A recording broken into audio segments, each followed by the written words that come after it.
Bagseed Chronicles is a podcast about cannabis that allowed me essentially unlimited, unmonitored access to, 100,000 acres of BLM land.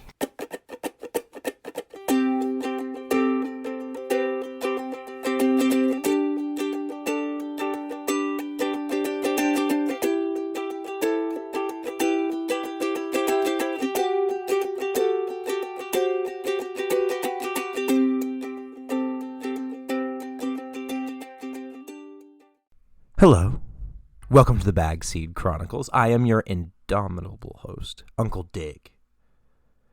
And sometimes to understand the culture that we find ourselves in, right? Not the culture we wish to live in, but the culture we find ourselves in.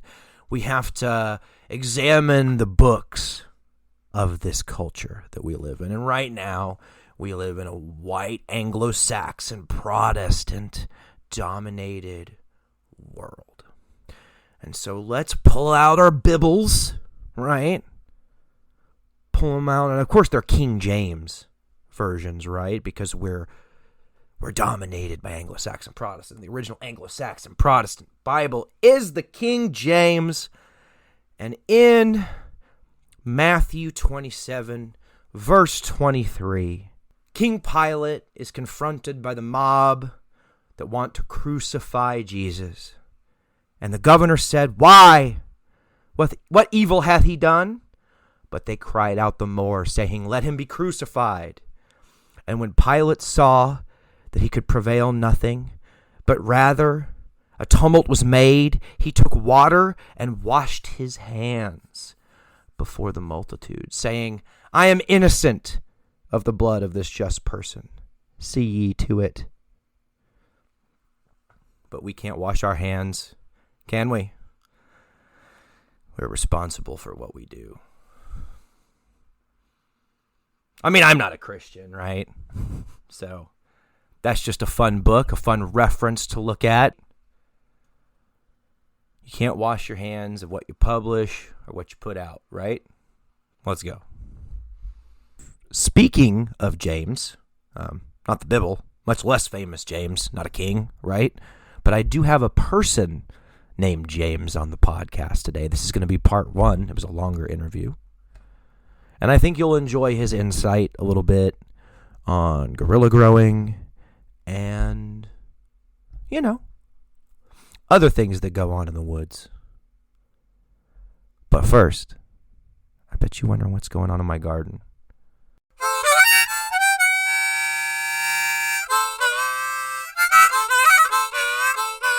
Uncle Dig's garden update. We are in the endless winter, so it doesn't matter what month it is, although we know it's mid-February. Let's talk about the 4x4 tent in my garage first. So we're in week 5 of these Autoflowers Young Lives, and 2 of the bust-down Pateks are flowering for sure, and the blackberry is flowering for sure. The other 3 plants are on the border of it, but I'm pretty sure within the next week they will be definitively flowering. They've had a light defoliation last week, and they're recovering from that. I've also given them a top dress of about a half a cup of worm castings, each 3-gallon pot, and then 3 tablespoons of Bloom Organics, like dry amendment fertilizer, and 1 tablespoon of the 444 all-purpose. So that's what's going on. We're in week 5. I did that a little earlier than I would have done in 5-gallon pots because they're smaller containers. I'm turning down the humidity in the tent. I've got the heater set at about 77 degrees. I'm going to turn it down to 75 every couple days. I'm going to turn it down a degree. And then the humidity has been at 60% for a long time. I'm turning it down. Right now it's at 58 or 57%. And I'm going to turn it down a degree a day until it reaches 50% so that those flowers don't get inundated with any mold. And that'll keep the exhaust fan running too, which will be nice as the humidity spikes around those flowers. So that's what's going on in the 4x4. So that's cool. We got flowers growing, which is always exciting. And then here inside in the microgrow in the studio in the 2x2, The Girl Scout cookies, I just did its second low-stress training, and I broke the stem. But she's already recovered from that, so I'm accidentally experimenting with super cropping. So that's fun. So I broke the stem half in half, so it was like half broken, and then it's recovered, and it looks all weird and fucked up. But it's going to be fine. And then I'm getting ready to start another 2x2 up to start growing my outdoor, and that'll be on March 1st. And those will be the feminized plants, right? I'm sorry, they won't be the feminized plants. They'll be the regular seeds, right? So the seeds that I don't know whether they're going to be male or female, I'm going to start them in March. And then I'm going to grow them out for about a month, and then I'm going to take clones.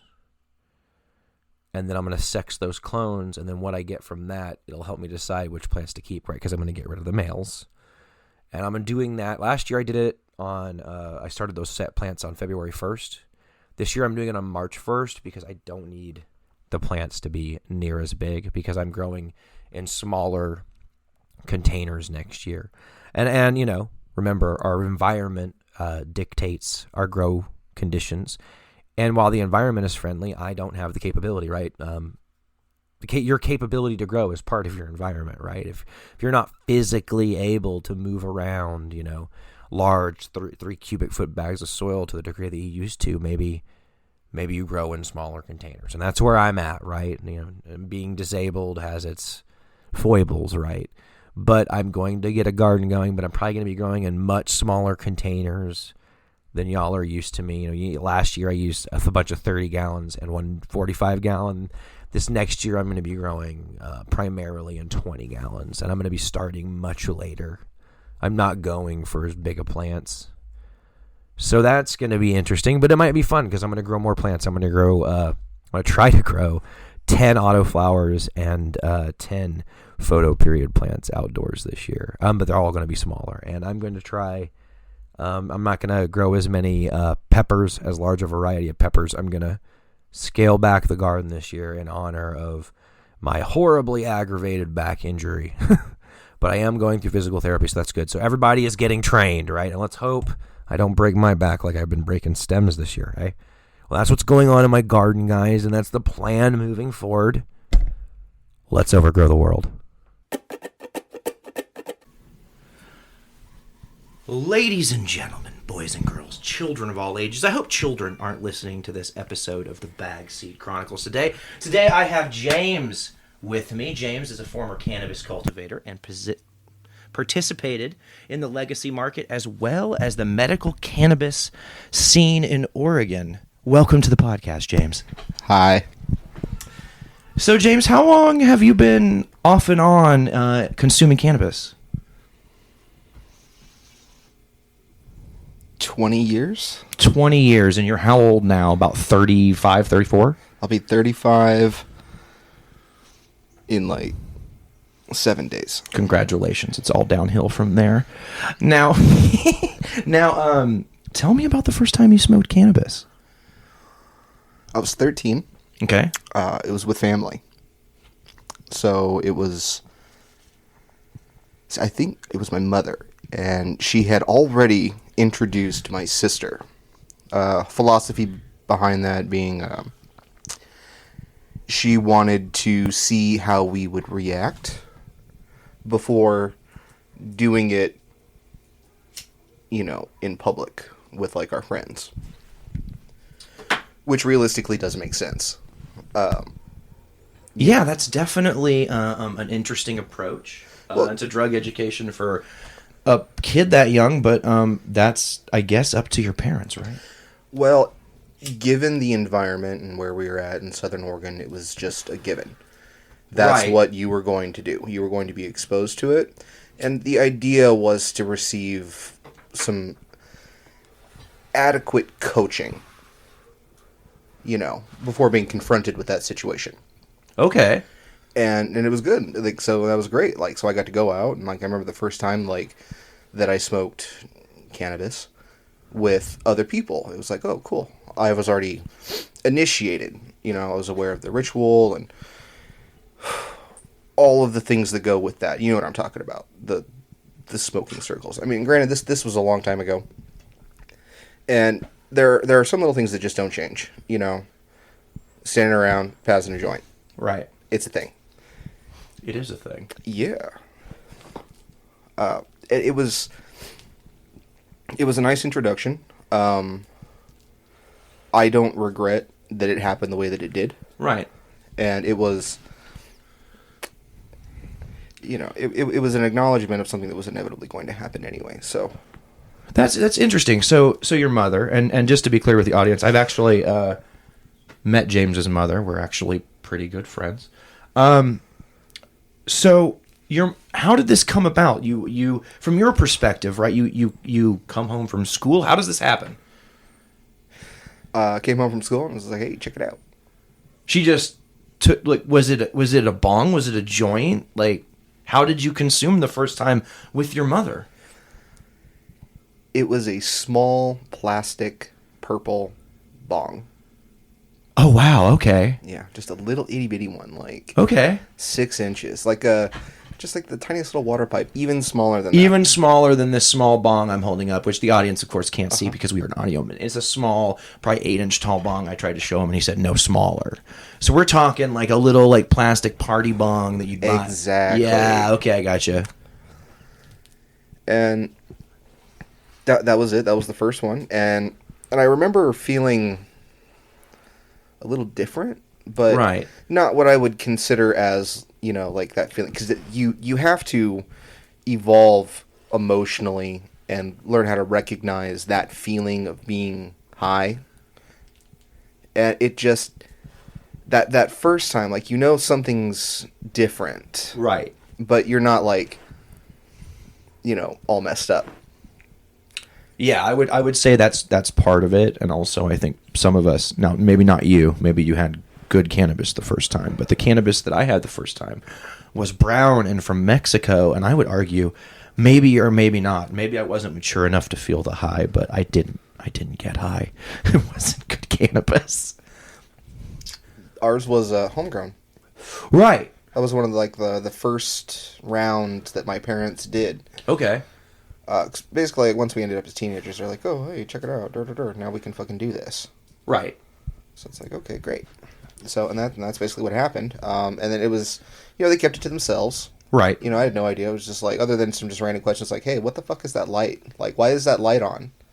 Right. And they're like, you know, there's like rats." Oh, okay. So that's why we have the brightest light that I've ever fucking seen coming out of the fucking crawl space in the attic. Is because we have rats? Yeah. Okay, interesting. And this was pre even medical legalization, right? That was just happening. right after medical legalization in Oregon when you were a teenager. No, we were like, it was happening right.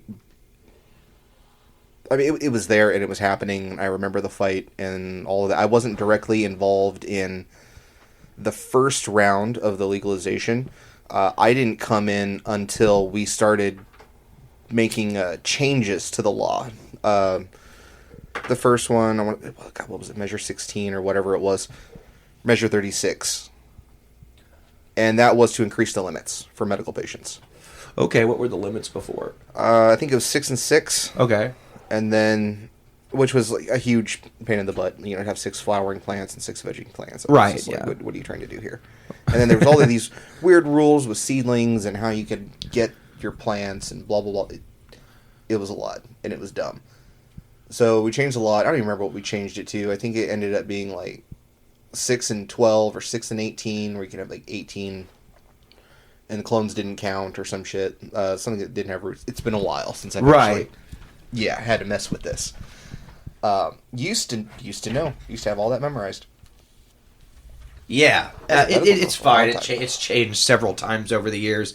And if anyone around here is familiar with a lot of cannabis law, especially in Oregon, the law seems to have been written in order to expressly confuse everyone. Because there's contradicting stuff. Like, when I started growing, there were two conflicting things, and it seemed like both of them were true, depending on where in the law you read and which regulation you read. It was either you could only have, like, just under 2 pounds, or you could have as much weed as you could grow at your location. And both of those things were true, and neither of those things were true at the same time. It was wild. Yeah. So they've built ambiguity into the cannabis laws here in Oregon. When did you start participating in the cannabis cultivation? How old were you? 15. So you were in the garden at 15, and where were you living in Oregon then? If you can say. Not far from our present location. Oh, okay, cool. So at the homestead, as it were. Oh yeah. Okay. So that was mostly indoor starting out, correct? It's all indoor. All indoor. Okay, and you were growing under high discharge, right? Yep. When we did, we had the old school industrial magnetic ballasts. You know, not even like the outside case was not. Right. It was for hanging in a warehouse. Hanging in a warehouse, right? Yeah. And that was there's some fun story about how he acquired all of that and all of the great lengths that he went to. You'll have to talk to my dad about that. He may have already mentioned it. We haven't talked too much of the mechanics of growing back then, for a few reasons. One of the biggest ones is I think that it was so different in the way that materials were sourced, like you said, because he had to go through 2 or 3 different people just to get like different components. There were law enforcement agencies that would literally sit and watch who bought like certain kinds of irrigation equipment, and then they would get receipts and then follow these people home and arrest them for cannabis cultivation. So you had to be very creative about how you source materials, and like at that time early in the podcast, I didn't know how to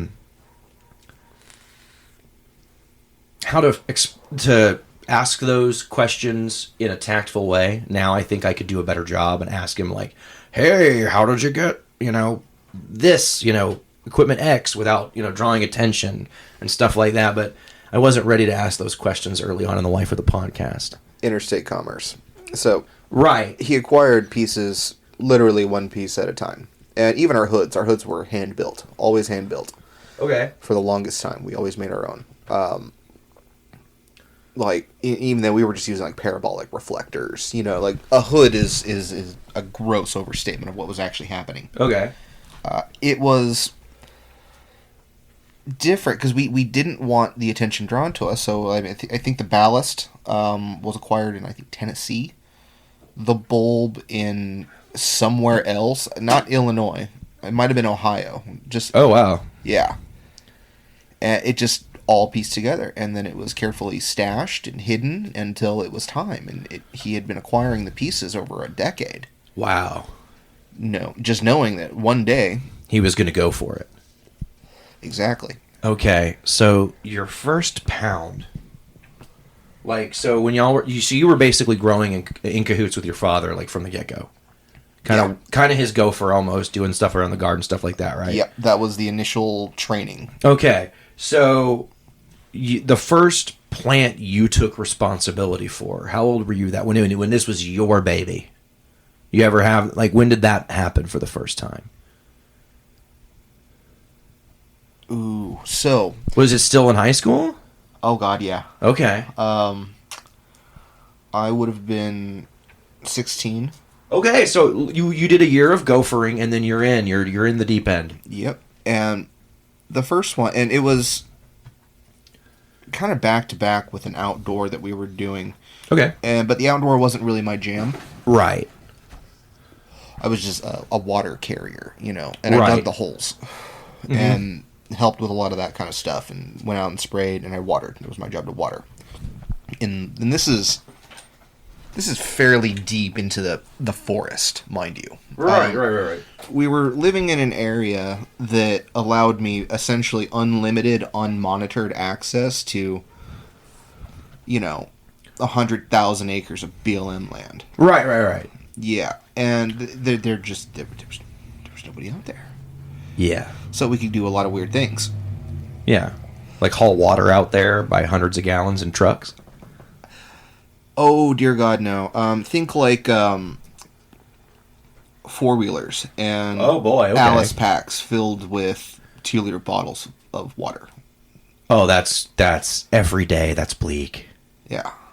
So you're literally like even on a 4-wheeler, you're lugging the water out to these remote sites using all-terrain vehicles. Yes.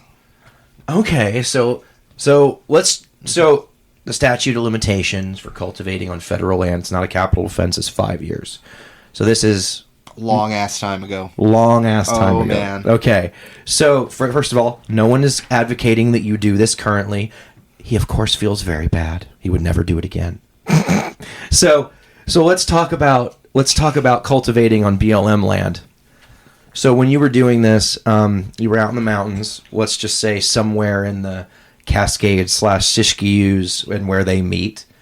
You're going out there on a 4-wheeler on unmarked trails, right? Off of the BLM gravel roads, right? Oh yeah. So the BLM roads will get you. So we lived in an area. If you went one way down the road, that was our driveway. If you went the other way, that was all BLM forest access, pavement ends. Right. All that.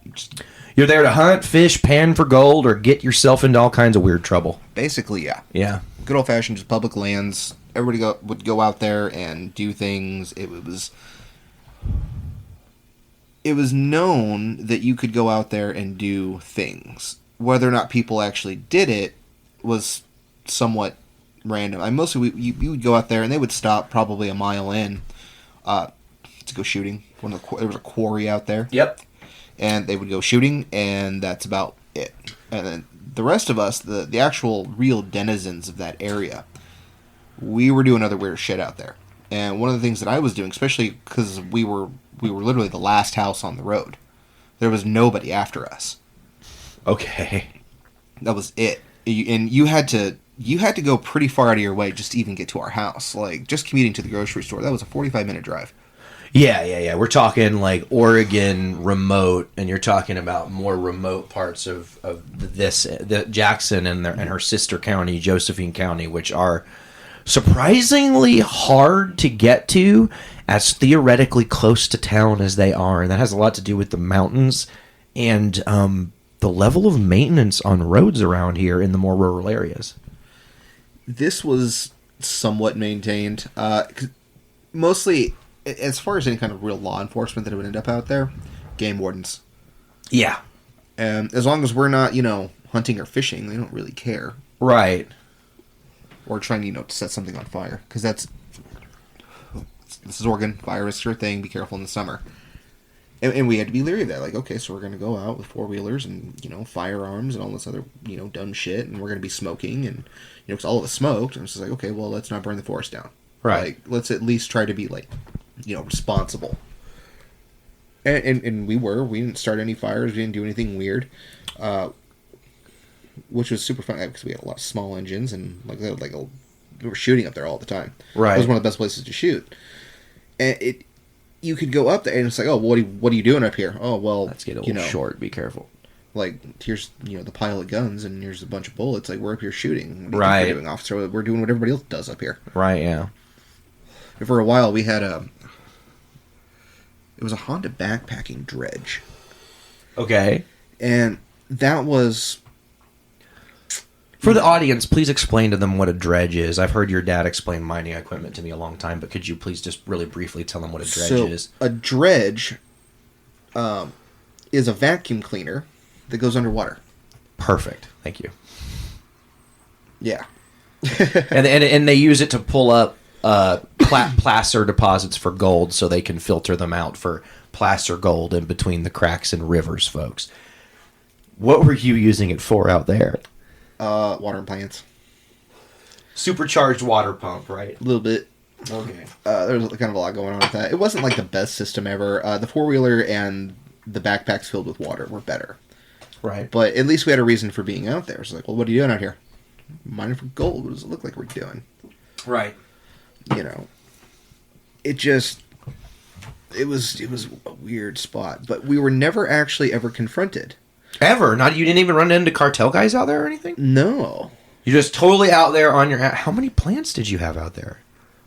It depended upon the year. Some years it was, just, our legal amount that we're allowed to have. But you that's just all grew... we could do. Oh, so you literally just grow like 12. Yeah, and then sometimes it was more. More. Okay. All right. So I'm sure it had a lot to do with capability. Yeah. The ability to get water out there, also the ability to source genetics, right? All that stuff. Right? All that stuff used to be much more difficult, folks. Oh god, just getting good genetics. Just be even like. You mean you couldn't just get on Oregon Elite Seed and order some 420 fast buds, Dear auto God, flowers, no. and just throw them in a tent? No. How lame! We had to use High Times magazine. Oh God! And we were buying stuff from Dutch Passions, and Casey Brains, and all of these old school just seed slingers from like. Just wow. Like I remember, and that's where a lot of the backbones for a lot of genetics that you see today. A lot of that comes from that. It's all the stuff that you were getting from the Dutch and the Canadians, and I'm thankful for it. Thank you for making those genetics available to us, so we can do crazy stuff with it. Yeah. So one of those 12 remote outlaw plants you're growing out there. How big? At least you're digging holes. So you're digging holes out there, right? Uh-huh. You're mixing in, I'm assuming worm castings, bat guano, maybe a little bit of outside topsoil, et cetera, and then you're throwing them in, right? Yep. How big are these plants getting? We had some of the sativas. We ended up with this specific sativa strain, just monster colas. 100% Right. sativa, she got big. She Okay. got real big, real quick. She was well over 20 feet tall. That was pretty cool. Okay. Problem was, it was a sativa. A real landrace sativa. Okay. So it was just fluff. Oh, yeah. You had to make hash out of it. It wasn't smokable. It's flour. You had to process it. Okay. So let's say you grow 12 plants. Let's say you get like 2-3 pounds a plant, average, right? That's about what you're getting. Depending on, cause you gotta understand, like we're guerrilla planting. We don't have patches. That's not. Oh, so no. it's interspersed among the trees. Yes. So. Oh, so you don't have a patch. You have No. like a plant here and then a plant 200 meters that way. Yes, we are thoroughly guerrilla planted, which was tricky because you had to remember where they all were. So you had to like have a like stash map and like find them. Yeah. And so did you ever lose a plant? Yes, constantly. Oh my fucking God, dude. It sucked. So, ladies and gentlemen, you ask how people used to get away with guerrilla growing. They didn't do patches. They just grew one and then would move on. How far did you space them out? It was random, wasn't it? So instead of having like a traditional patch, we would have like a zone. Okay.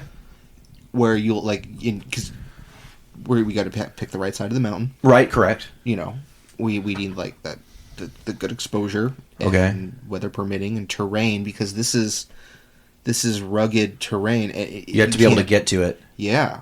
Right. And if there wasn't a game trail already, you were fucked. Like right, you can't bushwhack out there. Like anyone who talks about like going off the BLM trails and going like hiking, you're not just walking down the side of a hill. You're following a game trail if you want to stay safe, because if you step off those, the animals already can kind of tell the way the soil is laying and everything and what'll support them and what can't, because they're animals and it's their job to know how to do that stuff. So don't go out there in the woods and think you're an animal and decide you're going to make your own trail, because you're going to hurt yourself and you're going to die and no one will hear you calling for help. Basically, yeah. And that's something that you consider, like when you're out in like the deep forest. Yeah. You screw up, you're dead. Mm-hmm. Like make sure that somebody knows where you're at. Tell mom, tell dad, tell somebody, so they at least know where to go. Try to recover someone who's going to notice if you're not back by sunset, please. Right. And we had hand drawn maps, because Google Earth wasn't a thing yet. Right. This is in the early 2000s, late 90s, probably into the mids. Yeah. This was we did not have those kinds of resources. Yeah. So it was hand drawn maps. Right. And you had to make copies. Leave them around like, hey, this is where I'm going. If you don't see me by this time, Like, come look. And I will only go this way. I have to be somewhere on here, and you have to have the discipline to not deviate from your area where you said you were going to be. Oh, yeah. Yeah, don't fuck off into the woods over here. Oh, that looks like a great site. Let's go exploring. No, we're not exploring. Yeah, we're working. We're working. Right. And people need to know where we're at. Like, right. Because what if you twist your ankle? Sure. Yeah. What if you run into somebody that you don't want to see out there? Right. And it could happen. Yeah. It never did, but it could. I mean, people, like, here's the other thing. People get shot out in the hills here all the time over gold claims, outlawed weed gardens, people out there literally cooking meth, running stills. Like, it's remote areas of the country are very beautiful, but people need to know where you're at.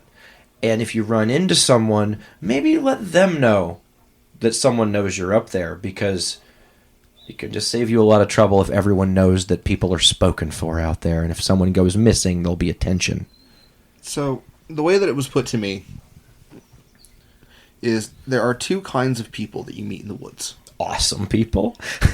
Yeah, they're either really, really good or they're really, really bad. Yeah. There's very little in between. So just, be careful.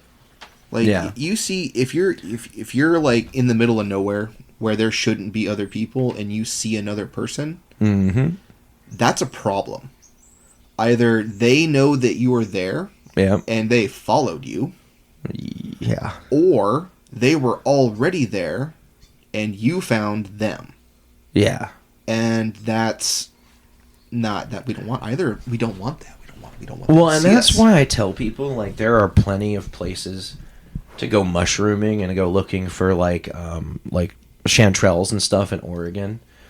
But when you get in more of the more remote places and some of the more of the like recent burns and stuff where there are going to be a lot of mushrooms growing, you got to be careful who you run into out in those places, because a lot of people aren't licensed out there, and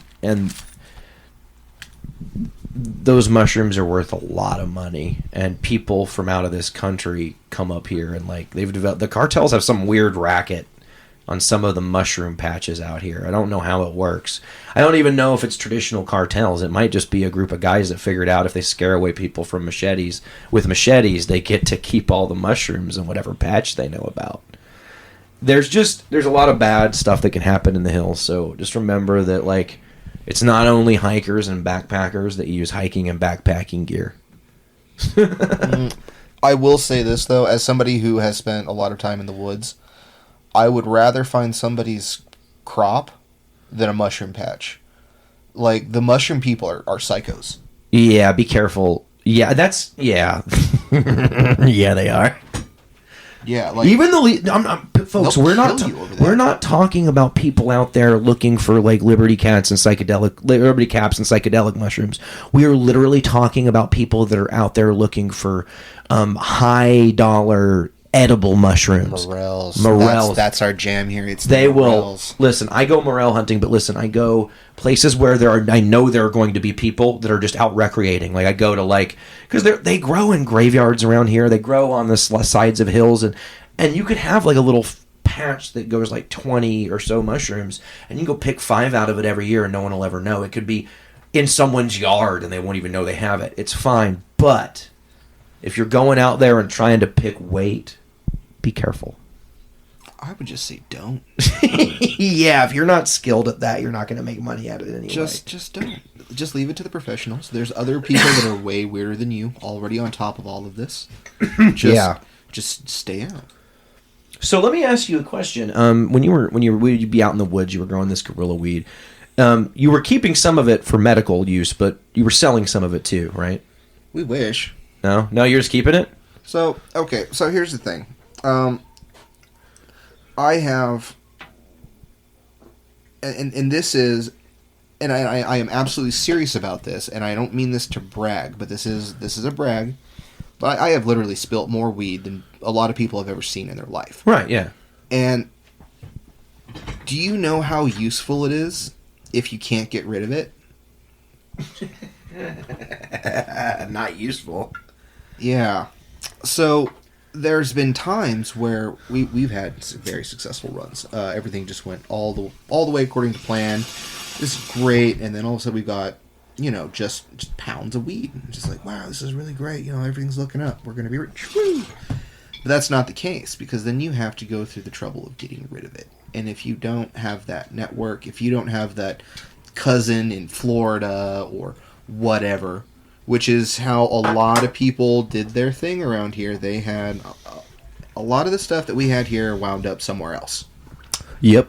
And still does. It still does. And if you had that line, you were going to be all right. You were going to make a bunch of money. We never had it. We just never had it. You never had it. No. Okay, that makes sense. So we didn't know what to do with this. It's like, okay, well, screw it. We're going to make hash. Right. So we'll run, 5 pounds through hash bags and then end up with like a pound of hash. It's like, okay, well, I got this pound. Well, you know what? Fine. You know what? Smoke it. So, because you always, every time something happens, it's always a dude story. That's our favorite. Oh, dude, this thing happened. Or everybody wants a front.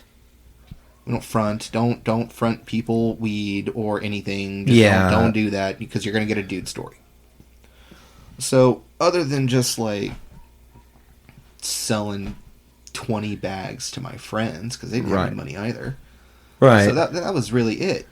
We didn't start actually making any money. Okay. Until it was the clones. So, and this is right before legalization. This is still medical. Oh boy. And we had medical dispensaries, and they started like, hey, we're gonna, even though we're not technically supposed to, we're gonna do. Do I need to pause this? I can stop for a minute if you need me to.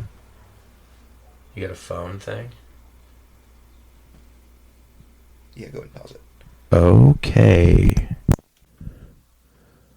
All right, ladies and gentlemen. One moment. We are having some technical difficulties. We will continue the rest of this interview, hopefully, in part 2. You can reach me, Uncle Dig, on Instagram at Uncle Dig. The bumper music on this podcast was produced by Chad DeVilliers on ukulele. He can be followed on YouTube at Ukuleles Are Stupid, or on Instagram at Chadwick Enterprises. Thank you for listening to The Bagseat.